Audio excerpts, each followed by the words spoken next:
এটা হচ্ছে ডাচ ঢাকা বিশ্ববিদ্যালয়ের সবচেয়ে পপুলার একটি জায়গা, কারণ হচ্ছে গিয়ে এটার অবস্থান হচ্ছে রোকেয়া হলের ঠিক অপোজিট পাশে। অর্থাৎ আমরা যারা আমাদের বান্ধবীদের সাথে দেখা করতে আসতাম, মোস্ট অফ দ্য টাইম আমরা যখন অপেক্ষা করতাম তখন এই জায়গাটাতে অপেক্ষা করতাম তাদের থেকে হ্যান্ড নোট এবং শিট নেওয়ার জন্য। তাছাড়া এই জায়গাটা আসলে কপতির জন্য খুবই দারুণ একটি জায়গা।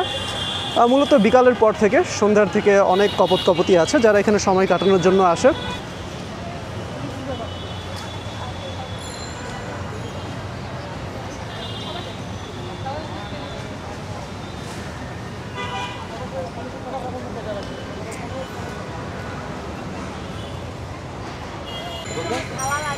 নাহিদ ভাই কি ভাবির জন্য নিচ্ছেন নাকি?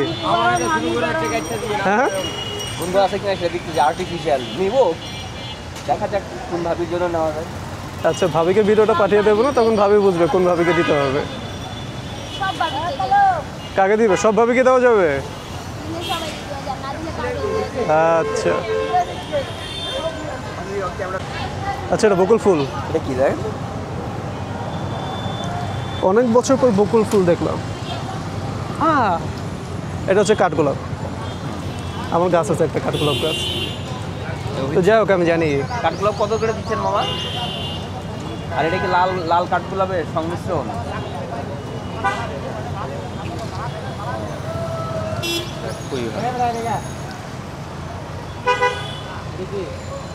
আচ্ছা, নাহিদ ভাই ফুল দেখলো। নাহিদ ভাই ফুল দেওয়ার মতো এখন কেউ নাই, যাকে ফুল দেবে সে এখন বগুড়াতে। কি ফুল টুল দেখতে ভাবির কথা মনে পড়ে নাকি?